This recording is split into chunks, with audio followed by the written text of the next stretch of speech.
In this guide, I'm going to show you how to fix Roblox facial age estimation not working on mobile. This is Miguel from Just Boz, and before we get into this guide, make sure to like the video and subscribe to the channel with all notifications on for more content like this. It really does help out the channel and we'd greatly appreciate it. If you have any questions, just ask them down in the comment section below. I'm going to be doing my best to reply to every single comment down there. First, you're going to want to make sure Roblox has permission to use your camera. To do that, on iPhone, you need to open Settings and then scroll all the way down to Apps and then search for Roblox. Select it, then make sure that camera is turned on. Then go ahead and reopen Roblox, tap the three-line menu in the top left corner, go to Settings, and then Account Info.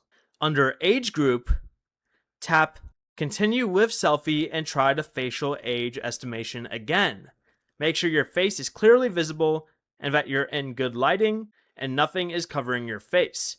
If Continue with Selfie is missing though, facial age estimation may not be available for your account or region. If you're 13 or older, you can use Continue with ID instead to verify your age. Before you leave, remember to like the video and subscribe to the channel with all notifications on for more content like this. It really does help out the channel and we'd greatly appreciate it. And if you did have any questions, just ask them down in the comment section below. I'm going to be doing my best to reply to every single comment down there. Peace.